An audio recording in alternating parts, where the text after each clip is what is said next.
بسم الله الحمد لله والصلاة والسلام على رسول الله وعلى آله وصحبه ومن والاه.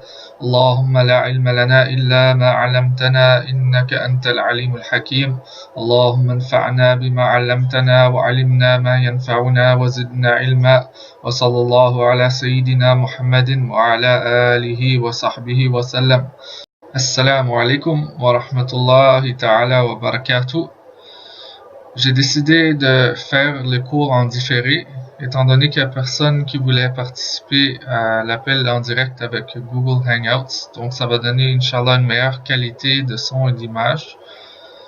J'ai aussi décidé de sauter l'introduction d'Al-Akhdari, étant donné que j'ai un autre groupe en anglais et puis le texte qu'on fait avec eux n'a pas d'introduction comme celle d'Al-Akhdari, donc ils ont déjà commencé la partie qui traite de la pureté rituelle.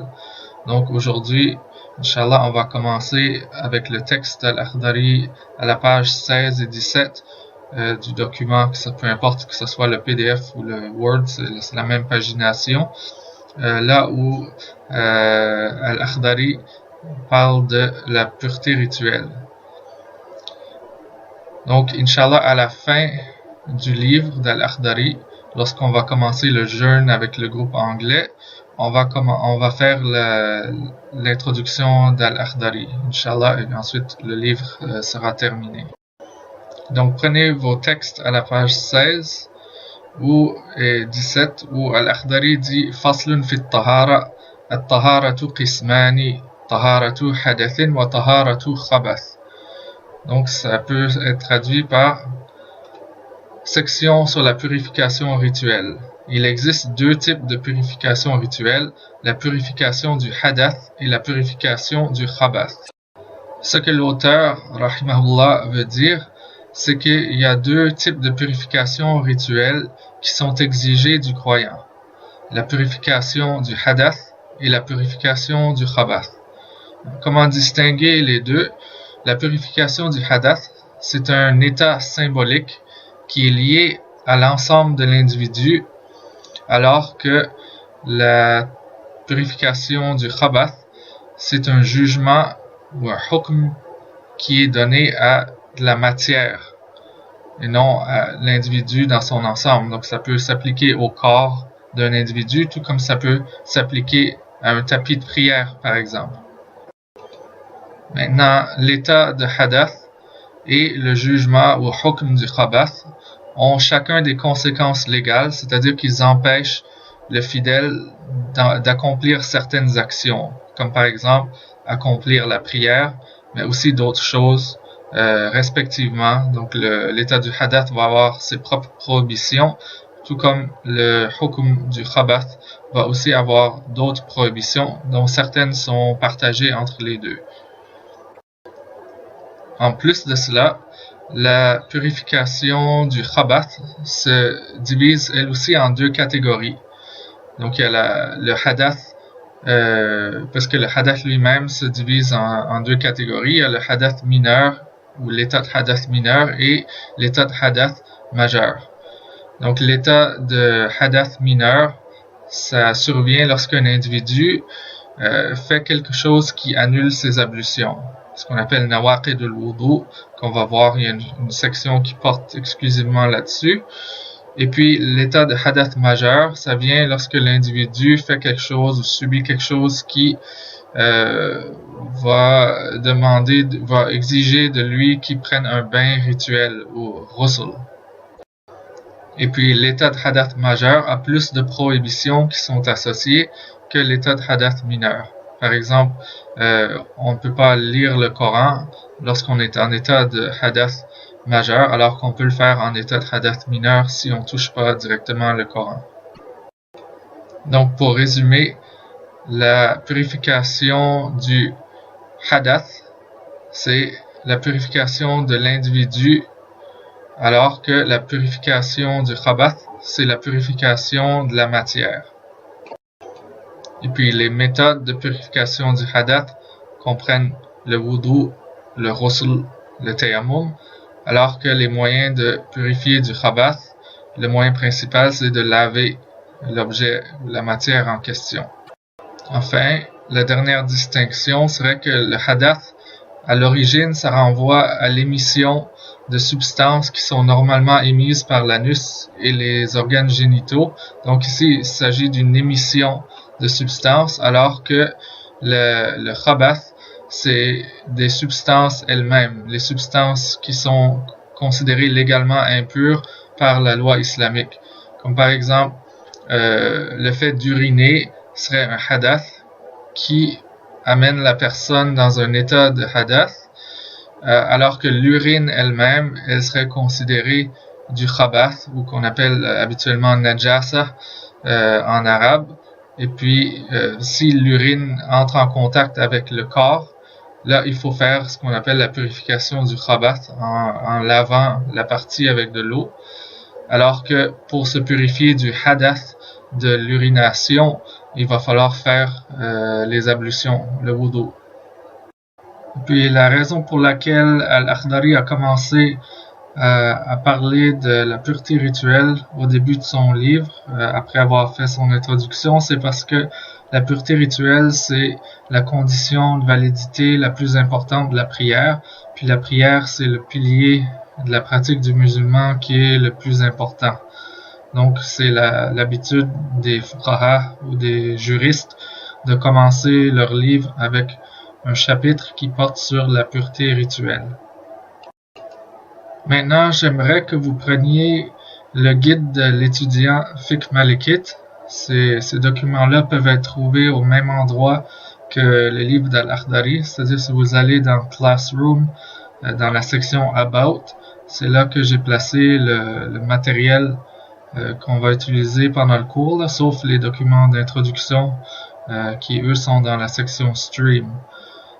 Donc, on va commencer avec la section 1, Introduction à la pureté rituelle.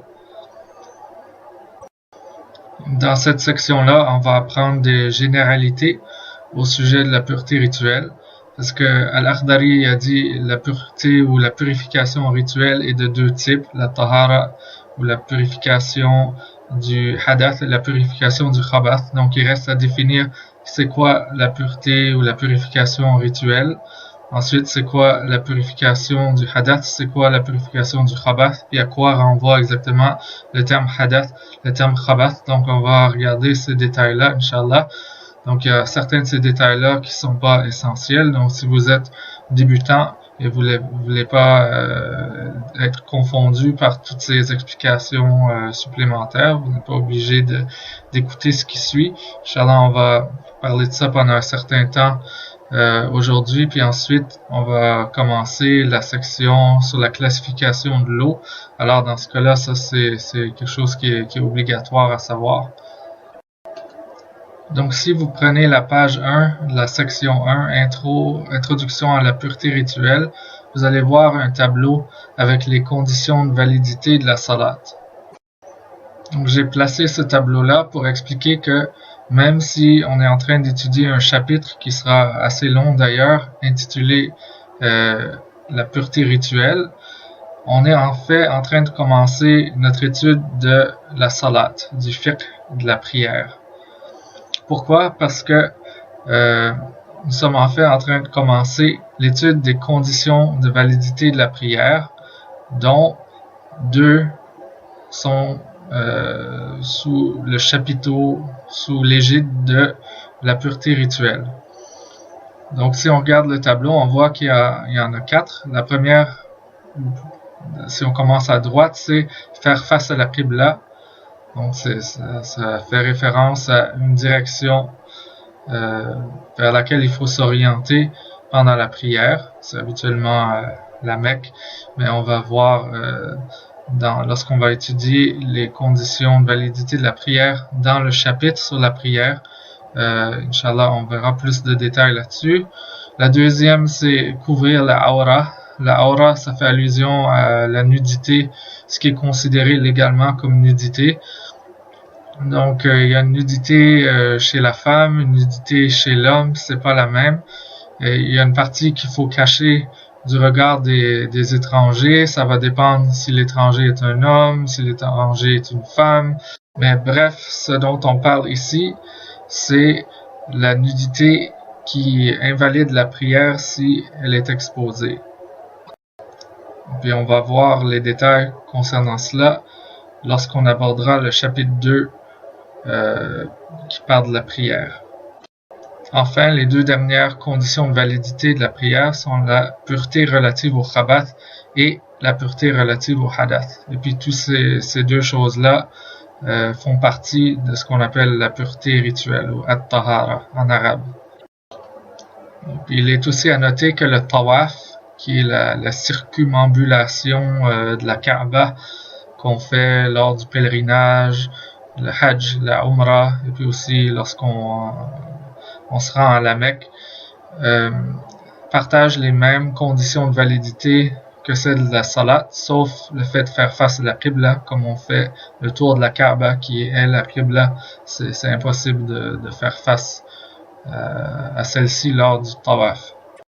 Si vous allez voir dans les notes de bas de page, de la page 1, on va trouver la définition du mot khabath et du mot hadath. C'est écrit le terme arabe khabath, najasa, fait référence au corps et substances légalement impures. Certains sont impurs de manière inhérente, qu'on appelle najas en arabe, alors que d'autres sont de nature pure mais sont devenus souillés, qu'on appelle mutanajjis en arabe, suite au contact avec la najasa. Donc l'exemple d'une substance qui est impure de manière inhérente, ce serait l'urine en soi. Lorsqu'elle sort d'un être humain ou de la plupart des animaux, elle est impure en elle-même. Maintenant, si cette urine-là souillait un vêtement ou un tissu par exemple, ce tissu-là serait considéré mutanajjis par le contact avec l'urine. Donc c'est ce qu'on veut dire. Cette distinction-là sera importante plus tard lorsqu'on va parler de la purification du khabath. Et puis on va en parler avec plus de détails, Inch'Allah, dans une section ultérieure.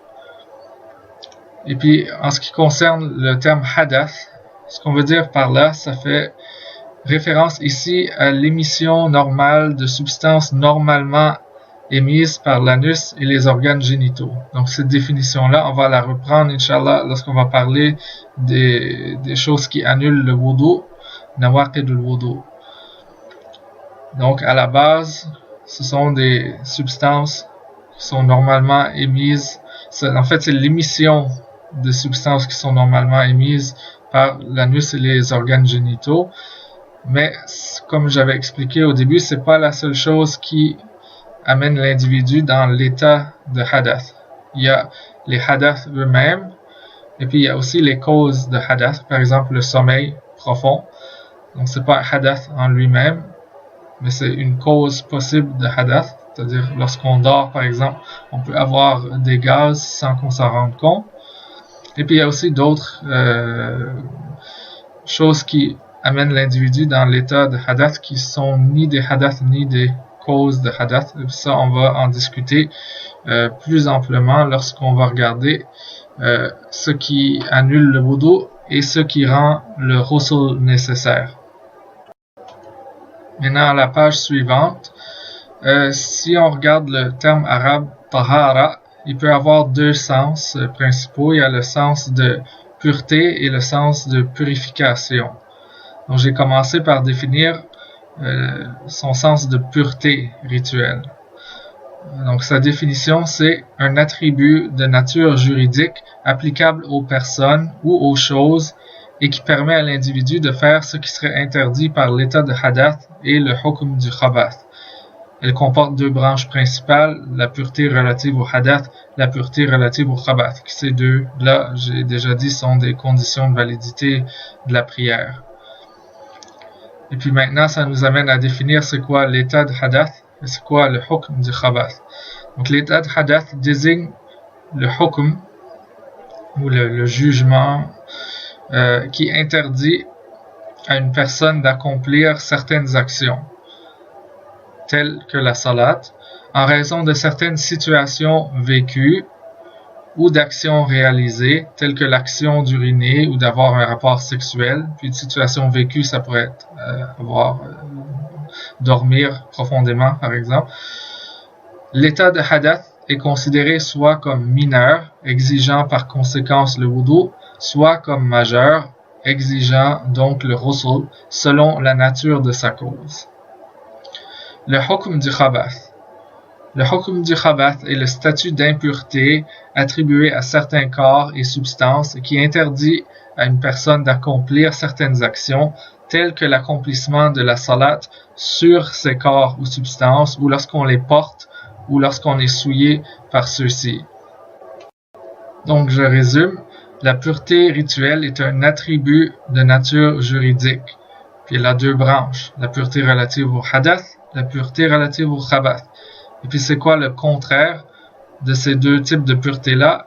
Le contraire de la pureté relative au hadath, c'est l'état de hadath. L'état de hadath, c'est aussi un attribut de nature juridique. Et puis le contraire de la pureté relative au khabath, c'est le hukm du khabath, qui est aussi un attribut de nature juridique. Donc l'état de hadath empêche, selon aussi qu'il est mineur ou majeur, l'individu d'accomplir certaines actions. De même, le hukm du khabath est un attribut de nature juridique qui empêche l'individu d'accomplir certaines actions. Donc, lorsqu'on va accomplir la purification rituelle, que ce soit celle du hadath ou celle du khabath, ça va amener l'individu dans un état de pureté du hadath, s'il s'agit du hadath, et la chose, c'est-à-dire la matière, dans l'état de pureté relative au khabath, si on a fait la purification du khabath. On sait c'est assez abstrait, mais lorsqu'on comprend à quoi ça renvoie dans la pratique quotidienne, ça devient très, très concret. Mais c'est lorsqu'on essaie de l'expliquer d'une manière théorique que ça peut être un peu difficile à suivre. Maintenant, à la page 3, on définit la purification rituelle. On a parlé de la pureté rituelle, qui est un attribut de nature juridique. Maintenant, on va regarder la purification rituelle, qui est le processus d'acquisition du statut légal ou de l'attribut de nature juridique de la pureté rituelle. Donc, c'est à travers la purification rituelle qu'on atteint la pureté rituelle, en d'autres mots. Donc, le texte dit « La purification rituelle est l'action ou le processus requis pour obtenir le statut légal de pureté rituelle. Elle possède les deux mêmes branches que la pureté rituelle. A. Purification suite au hadath. B. Purification relative au khabath.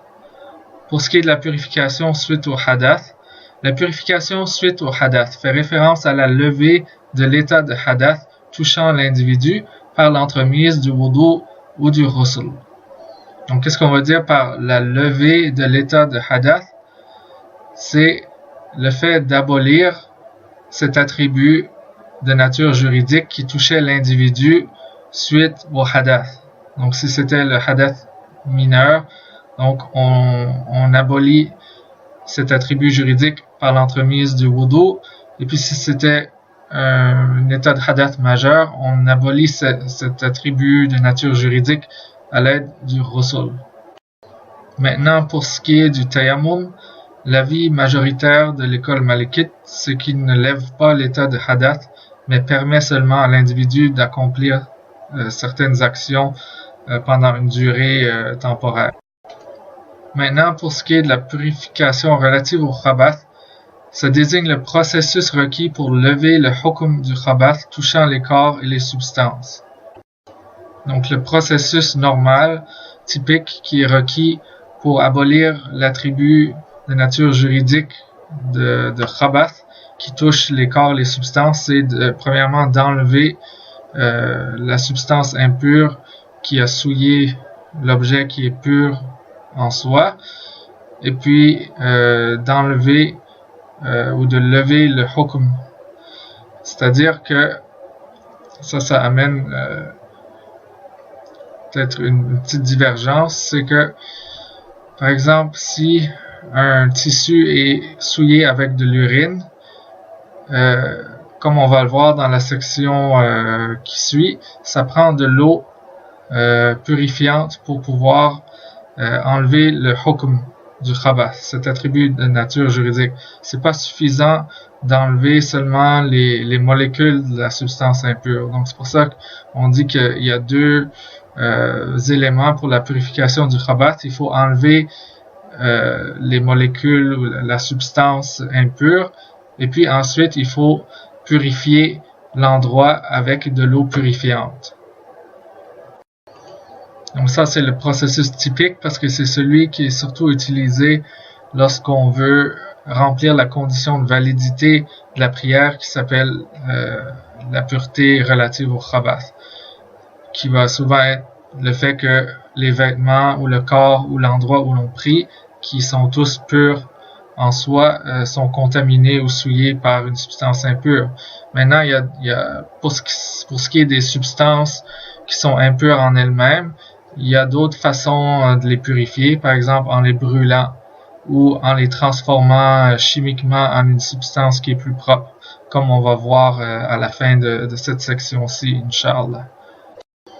Donc, il y a un petit graphique, un petit tableau qui va résumer ce que je viens de dire. Donc, vous avez au sommet la purification, ensuite ces deux branches, hadath et khabath.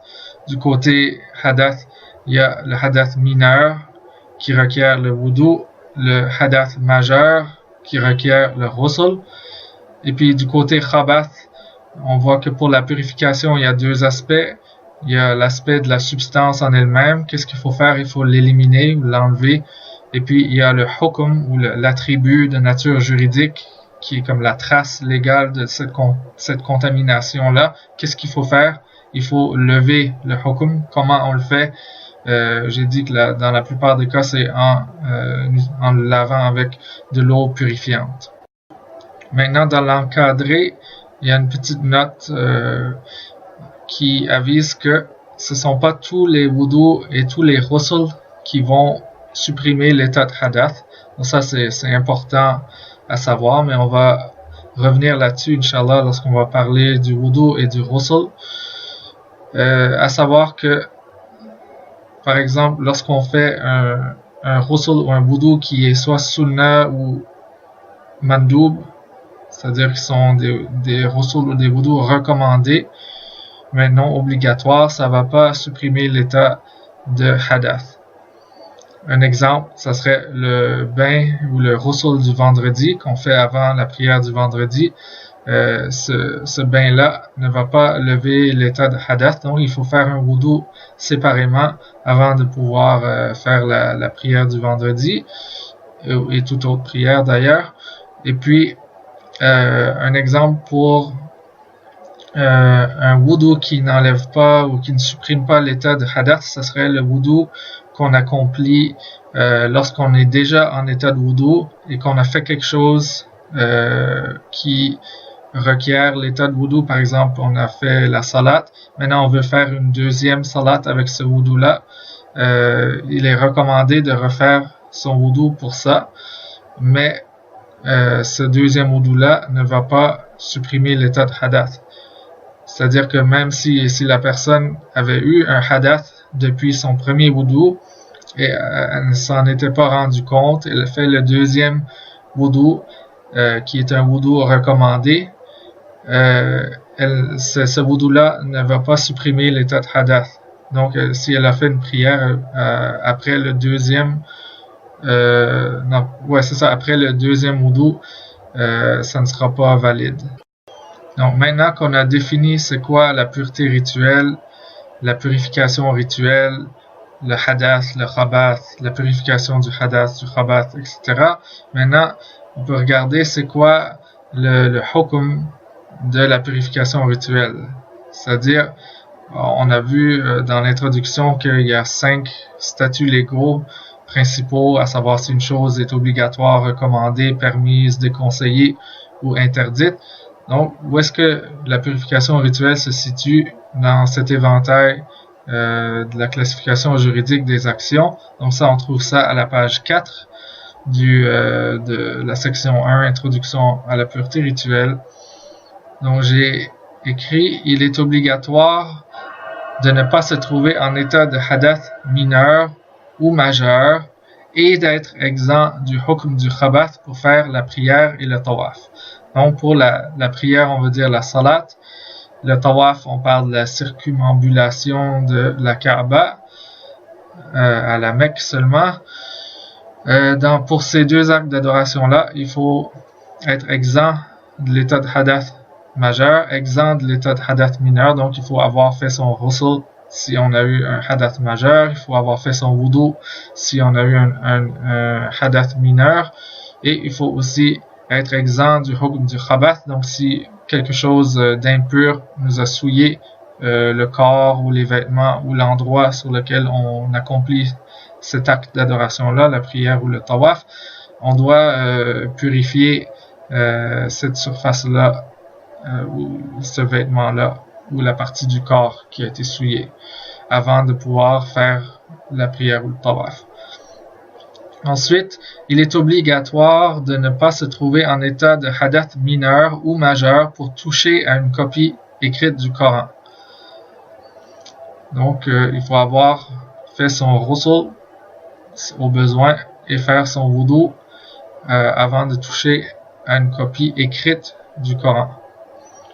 Ensuite, il est obligatoire de ne pas se trouver en état de hadath majeur pour réciter le Coran et entrer dans une mosquée.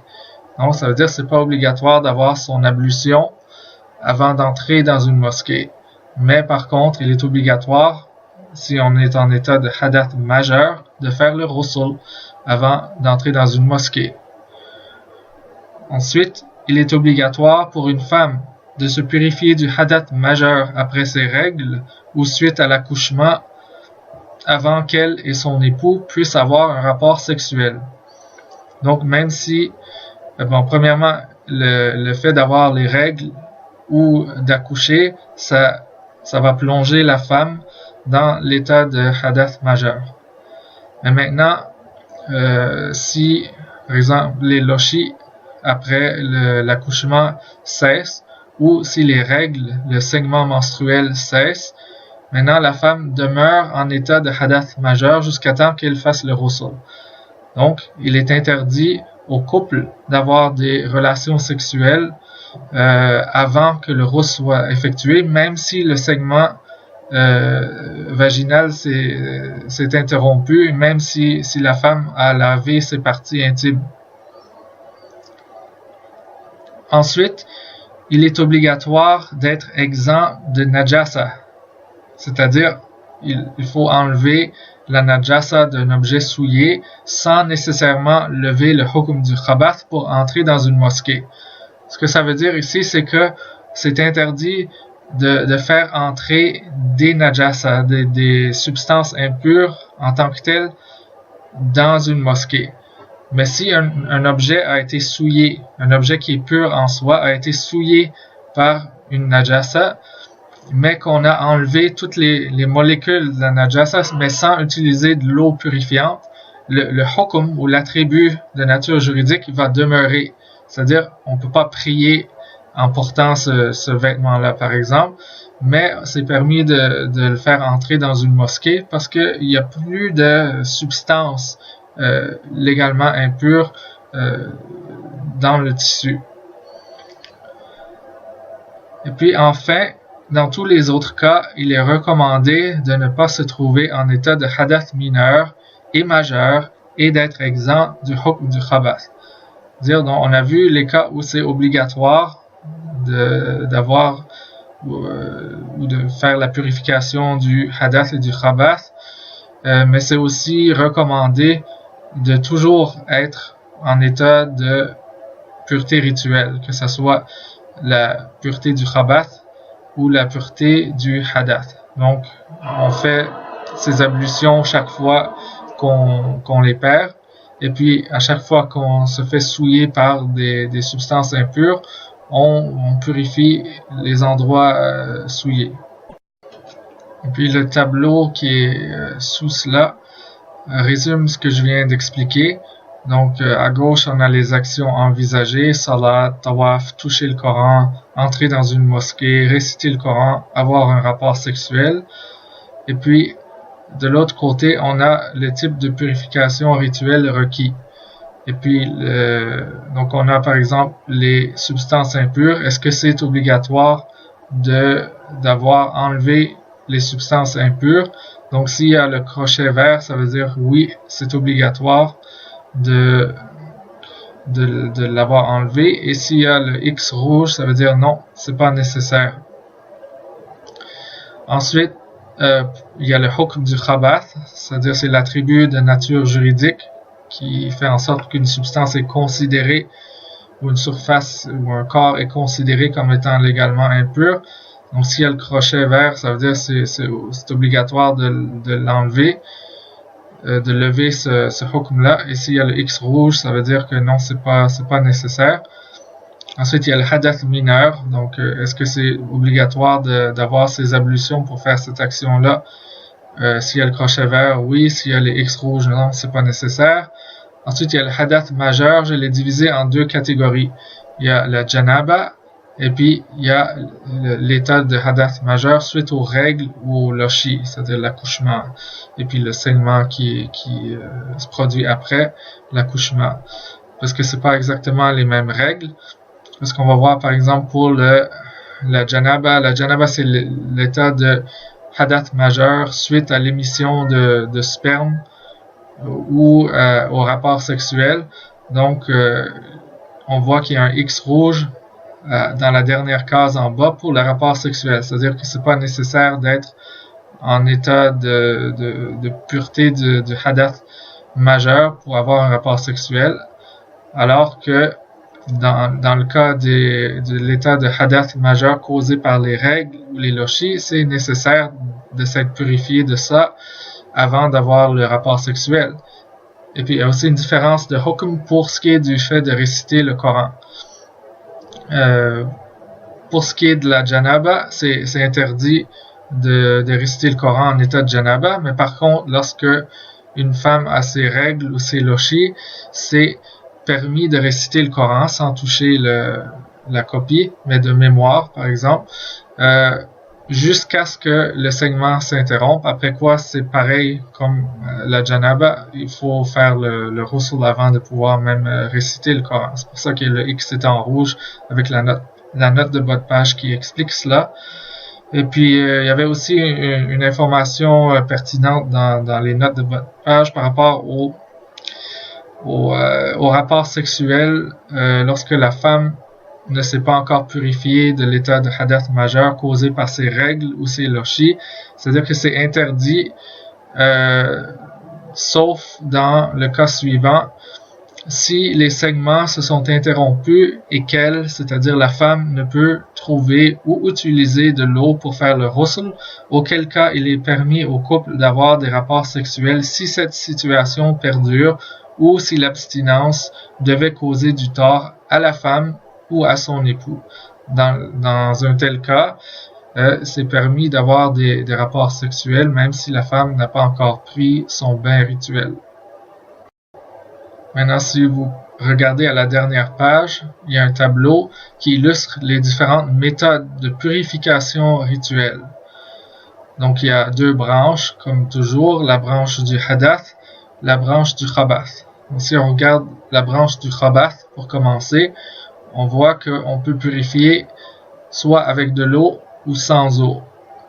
Pour ce qui est de la catégorie sans eau, il y a trois possibilités. Il y a avec le feu, avec un agent de tannage et avec la réaction chimique. Un exemple de purification du khabath avec le feu serait le fait de brûler un crottin de cheval séché, parce que c'est impur, mais lorsqu'on va le brûler, les cendres qui vont demeurer et puis la fumée qui va en émaner sont considérées légalement pures, parce qu'ils ont été purifiés par le feu. Ensuite, l'agent de tannage, ça c'est spécifique aux peaux de cheval, d'âne et de mule. Parce que selon l'avis en vigueur, le mu'tamad de l'école, les agents tannants purifient la peau de cheval, de mule et d'âne, mais pas les autres peaux. c'est-à-dire que si une vache, par exemple, n'avait pas été sacrifiée selon le rite islamique, la peau serait considérée impure, et même si on tannait cette peau-là et on en faisait une ceinture, par exemple, cette ceinture-là serait considérée impure, et puis on ne pourrait pas la porter pendant la prière. Et ça, c'est contrairement à l'école Shafi'ite, par exemple, qui, selon elle, lorsque l'agent tannant est présent, est utilisé, ça purifie la peau. Et puis j'avais oublié de dire pour le feu, l'opinion que j'ai indiquée ici, c'est le rajih, c'est-à-dire l'opinion qui est la plus forte, pour laquelle les preuves sont plus fortes, parce que vous allez trouver dans plusieurs livres de l'école malikite que les cendres et la fumée des substances impures sont impures, mais cet avis-là est faible comparativement à l'avis que je vous ai indiqué ici. Enfin, pour la réaction chimique, c'est-à-dire le fait qu'une substance devienne une autre substance, et puis ici on parle de la substance d'arrivée serait une substance propre comparativement à la substance de départ. Par exemple, le vin qui est considéré impur dans l'école malikite, lorsqu'il se transforme en vinaigre, il devient pur. Et il y a beaucoup d'autres exemples de ça dans l'école. Par exemple, le sang qui devient du musc chez le chevreuil là, qui produit le musc. Aussi, si une personne ou un animal consomme de la najasa, le lait qui va être produit par le corps à partir de ces éléments nutritifs-là est considéré pur parce que c'est devenu une substance qui est propre. Et puis, enfin, il y a d'autres exemples. Maintenant, si on regarde l'autre côté, c'est la purification du khabat avec de l'eau. Donc, il y a deux éléments. Il y a le lavage qui est ce qu'on fait ordinairement pour supprimer le hukm du khabat et puis enlever la matière impure. Mais il y a aussi l'aspersion qui est possible lorsqu'on a des doutes à savoir est-ce qu'une telle substance qu'on sait qui est impure est entrée en contact avec un autre corps qui est considéré pur. Dans ce cas-là, on va voir les détails par rapport à ça, mais on devrait faire l'aspersion d'eau à l'endroit suspect. Maintenant, de l'autre côté de l'arbre, la purification du hadath. Donc, ces deux branches on peut la faire avec de l'eau ou avec du sol. Donc, avec du sol, comme j'ai dit, c'est pas réellement une purification du hadath, parce que là, ici, vous avez probablement compris qu'on fait allusion au tayammum, mais on a dit que le tayammum ne supprime pas l'état de hadath, mais quand même, il permet de faire des choses qui sont prohibées par l'état de hadath, donc c'est pour ça qu'on le place quand même dans la grande catégorie de la pureté des moyens de purification du hadath, même si en fait il s'agit par extension. Donc si on utilise le sol, la méthode pour arriver à cet état de pureté du hadath, c'est avec ce qu'on appelle le masah. Puis le masah, ça veut dire, on le traduit souvent par essuyer, mais je trouve que c'est pas vraiment, ça rend pas vraiment exactement le sens parce qu'il s'agit pas d'essuyer, il y a rien qui est mouillé qu'il faut essuyer. Ça veut dire seulement par exemple, le fait de passer la main sur le membre, comme ça. Attends, vous voyez pas dans la caméra, là, comme ça. Ça, c'est le masah. Ou lorsqu'on fait le masah de la tête pendant le wudu, c'est juste de passer comme ça une fois, sans frotter. Juste une friction, comme ça. Maintenant, si on regarde l'autre côté, avec de l'eau. La purification du hadath avec de l'eau. Donc, il y a deux types. Il y a le lavage et le masah. Donc, le lavage, ce serait par exemple lorsqu'on se lave le corps pendant le ghusl ou on se lave les membres qui sont lavés pendant le wudu, comme le visage, les bras, les pieds. Et puis il y a aussi le mash. Donc il y a les membres dont on doit faire le mash par défaut, comme le mash de la tête pendant le wudu, alors que d'autres sont des masks substituts. Et puis parmi les masks substituts, il y en a qui sont par choix, comme le masque des bas de cuir pendant le wudu, et d'autres qui sont en cas de nécessité, comme le masque, par exemple quelqu'un se casse le bras, il a un plâtre, il doit faire le masque de son plâtre pendant le wudu. C'est-à-dire qu'il ne va pas laver le plâtre de la même façon dont il va laver son bras à l'ordinaire. Il va seulement mouiller sa main et puis passer une fois comme ça sur la surface du plâtre. Donc ceci complète notre introduction à la pureté rituelle. Comme je l'ai dit au début, ce qui importe de retenir, c'est que la pureté rituelle se divise en deux branches principales.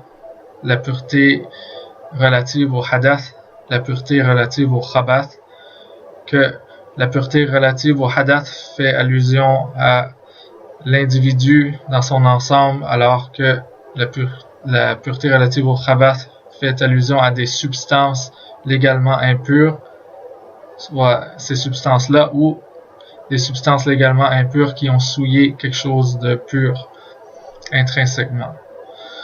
Et puis ensuite qu'il y a différentes méthodes d'arriver à la pureté relative au hadath ou au khabath. Pour ce qui est du hadath, il y a le ghusl pour l'état de hadath majeur, le wudu pour l'état de hadath mineur, et le tayammum peut être un substitut soit pour le ghusl, soit pour le wudu selon le cas. Et puis pour ce qui est de la purification relative au khabath, la méthode habituellement c'est d'enlever la substance impure et puis de laver avec de l'eau purifiante.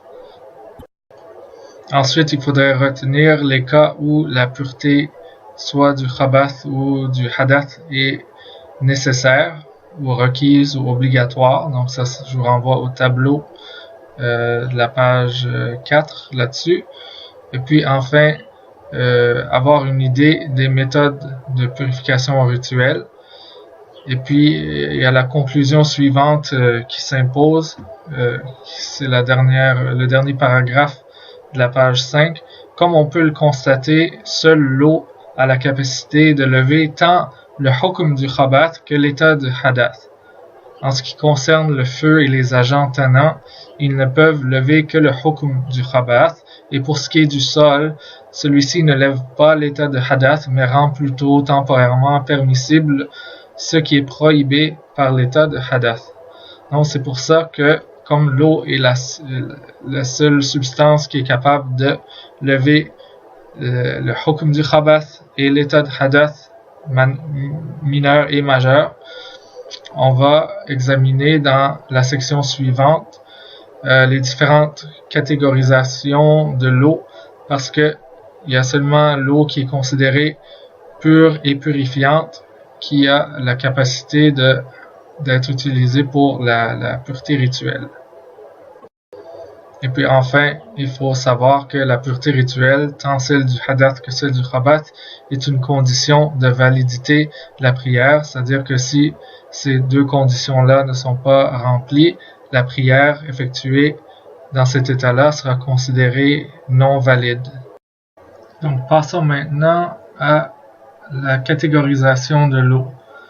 Donc si on reprend notre texte d'Al-Akhdari, la deuxième phrase de la section sur la purification rituelle, il dit ولا يصح الجميع إلا بالماء الطاهر المطهر وهو الذي لم يتغير لونه أو طعمه أو رائحته بما يفارقه غالبا كالزيت والسمن والدسم كله والودح والصابون والودك ونحوه ولا بأس بالتراب والحمأة والسبخة والخز ونحوه. Donc, ça peut être traduit par Ces deux types de purification, c'est-à-dire la purification du hadath, la purification du khabath, ne sauraient être valides qu'au moyen d'une eau pure et purifiante. Maintenant, il donne la définition, comment on peut reconnaître une eau pure et purifiante. Il dit, dont la couleur, le goût et l'odeur n'ont pas été altérés par une substance généralement absente de l'eau. C'est-à-dire, l'eau a trois attributs, la couleur, le goût et l'odeur. C'est ces trois attributs-là qu'on va prendre en compte lorsqu'on détermine la catégorisation de l'eau.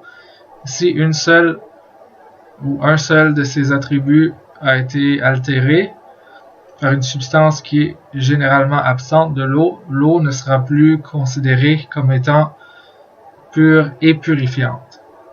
Elle sera soit pure mais non purifiante ou impure. Maintenant, il donne des exemples de substances qui sont généralement absentes de l'eau, telles l'huile, le beurre clarifié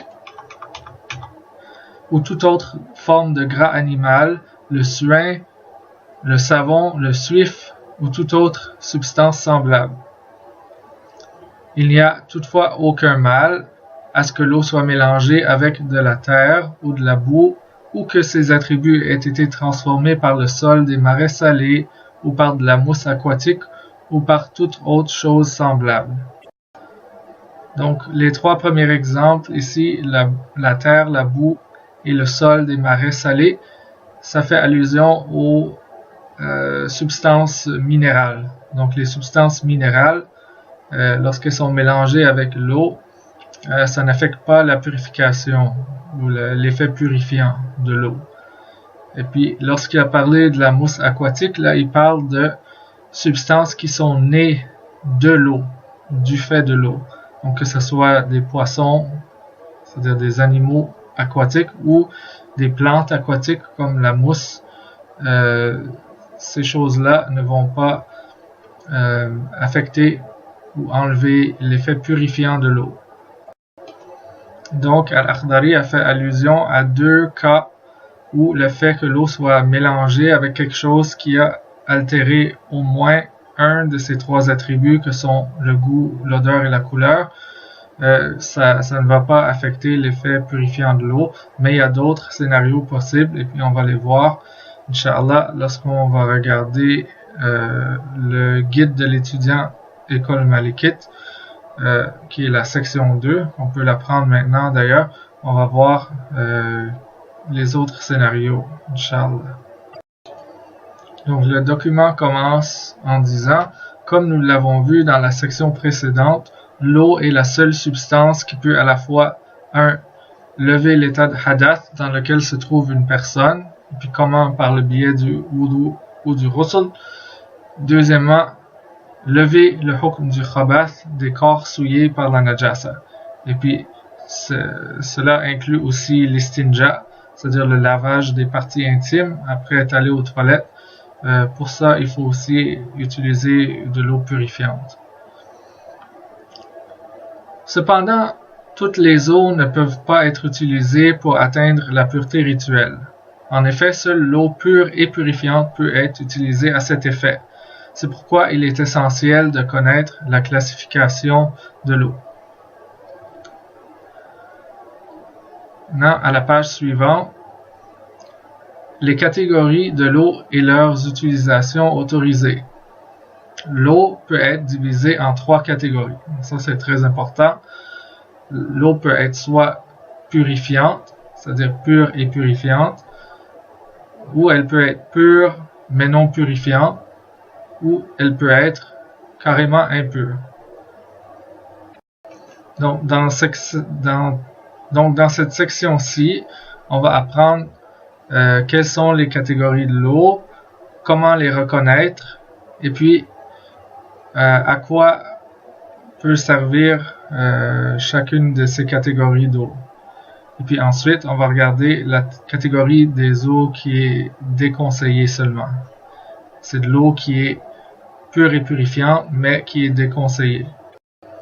Donc on va commencer par examiner les utilisations autorisées de chacune des 3 catégories d'eau. Donc pour ce qui est de l'eau purifiante est pure et peut être utilisée pour tous les besoins, soit pour effectuer les corvées ménagères, le bain, la lessive, la vaisselle, le nettoyage, etc. On peut la consommer pour boire, pour cuisiner. On peut l'apporter à l'intérieur d'une mosquée. On peut aussi lever le hukm du khabath et l'état de hadath avec cette eau-là. Maintenant, l'eau qui est pure mais non purifiante. On peut l'utiliser pour effectuer les corvées ménagères. On peut l'utiliser pour la consommer, c'est-à-dire la boire ou cuisiner avec cette eau. Et on peut l'apporter à l'intérieur d'une mosquée. Mais on ne peut pas l'utiliser pour lever le hukm du khabath ni l'état de hadath. C'est-à-dire, on ne peut pas faire ni l'istinja, qui est le lavage des parties intimes après être allé aux toilettes, ni la purification des vêtements et des surfaces. Là, on parle ici de la purification du khabath, ni le wudu, ni le ghusl, qui est ici la purification du hadath. Donc, c'est la seule limitation par rapport à l'eau pure mais non purifiante, c'est on ne peut pas l'utiliser pour les actes d'adoration, mais on peut l'utiliser pour tout le reste. Maintenant, l'eau impure est non purifiante et ne peut donc pas être utilisée pour lever le hukm du khabath ou l'état de hadath. Du fait de son impureté, il est interdit de l'apporter à la mosquée et de faire la salat ou le tawaf tout en étant souillé par celle-ci, et il est illicite pour les êtres humains de la consommer. Cette eau ne peut par conséquent servir qu'aux tâches quotidiennes qui n'ont aucun rapport avec les mosquées, la salat et le tawaf ou la consommation humaine. Donc, c'est-à-dire on peut presque rien faire avec cette eau-là, sauf un usage domestique qui n'a aucun rapport avec la consommation humaine ou la mosquée ou la salat ou le tawaf. Par exemple, on pourrait l'utiliser pour laver une voiture ou pour arroser les cultures ou abreuver le bétail, étant donné que tout ce qui serait produit suite à son utilisation, que ce soit des fruits ou des légumes ou de la viande ou du lait, ne serait pas impur. Ça, ici, c'est un des exemples de ce qu'on a parlé au début du cours ou dans la section précédente, lorsqu'on parlait de la transformation chimique d'un élément impur en une substance pure. Donc ici, on parle de donner à manger ou à boire à des animaux quelque chose d'impur, mais ils vont produire de la viande ou du lait, quelque chose qui est considéré propre. Donc le hukm ou l'attribut de nature juridique va disparaître du fait de la transformation chimique. La même chose pour les plantes. Si on les arrose avec quelque chose d'impur, la végétation qui va être produite, elle est propre. C'est une substance qui est propre. Donc, il y a une transformation chimique de ces éléments impurs. Ils sont devenus quelque chose de pur, propre. Donc, on donne le jugement de pureté rituel à ces plantes-là, les fruits et les légumes qui sont produits, qui ont poussé à partir de cette eau impure. Ensuite, j'ai fait un petit tableau qui résume les usages autorisés pour chacun des 3 types d'eau. Donc, lorsqu'il y a le crochet vert, c'est permis, le X rouge, c'est interdit, et puis le losange jaune, ça veut dire que il y a certains cas, là c'est pour les substances, c'est pour l'eau qui est impure. Est-ce qu'on peut l'utiliser pour les tâches ménagères? Donc j'ai mis le losange jaune parce que on peut l'utiliser pour certaines tâches ménagères, mais pas toutes celles d'entre elles. Maintenant qu'on sait qu'il faut de l'eau pure et purifiante pour accomplir les actes d'adoration, il faudrait savoir où est-ce qu'on peut trouver l'eau pure et purifiante. Quelles sont les sources de l'eau pure et purifiante? Donc à la page 3, j'ai écrit « L'eau est considérée comme étant pure et purifiante par défaut. Elle peut provenir de sources multiples, la pluie, la neige, la grêle et la glace. » Donc ici, on parle des précipitations, peu importe qu'elles soient solides ou liquides. Ensuite, la mer et les océans. Donc ici on parle des masses d'eau salée. Il y aurait aussi ici les marais salés dont parlait Al-Akhdari. Ensuite, les rivières, les ruisseaux, les lacs, les marais, les étangs et les flaques d'eau. Donc ici, on parle des cours d'eau, soit stagnants ou non stagnants, d'eau douce à la surface de la terre. Ensuite, on a les sources et les puits. Donc, on a les sources d'eau douce souterraines. Et enfin, la rosée, le givre et autres formes de condensation. Donc ici, ce sont des formes de condensation liquides ou solides. Donc, toutes ces sources-là, par défaut, sont pures et purifiantes. Ensuite, on va voir la semaine prochaine, la prochaine section va parler des conditions pour que l'eau soit pure et purifiante. Et puis, ensuite, on pourra voir quelles sont les conditions nécessaires pour que l'eau ne soit plus considérée pure et purifiante. Donc, je résume. Il y a seulement l'eau qui peut lever le hukm du khabath et l'état de hadath. Toute eau, par défaut, est pure et purifiante, sauf si quelque chose lui est arrivé. Puis on va examiner ces choses-là au cours du prochain cours, Inch'Allah. Et puis, l'eau, il y a 3 catégories d'eau. Il y a l'eau pure et purifiante, l'eau pure mais non purifiante et l'eau impure. Et puis, il y a des utilisations qui sont autorisées pour chacune de ces 3 catégories d'eau. Et puis, on les a vues. Puis, l'important, c'est que l'eau pure et purifiante, on peut l'utiliser pour tout.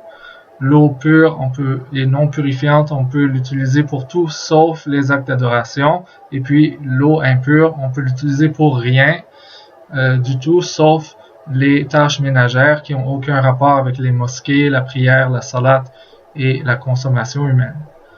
ربنا تقبل منا إنك أنت السميع العليم وتب علينا إنك التواب الرحيم. ربنا آتنا في الدنيا حسنة وفي الآخرة حسنة وقنا عذاب النار. اللهم صل على سيدنا محمد الفاتح لما أغلق والخاتم ما سبق ناصر الحق بالحق والهادي إلى صراطك المستقيم وعلى آله حق قدره ومقداره العظيم. صلاة تفتح لنا بها أبواب الرضا والتيسير وتغلق عنا بها أبواب الشر والتعسير وتكون لنا بها وليا أنت ولينا يا مولانا فنعم المولى ونعم النصير. سبحان ربك رب العزة عما يصفون وسلام على المرسلين والحمد لله رب العالمين. السلام عليكم حفظكم الله.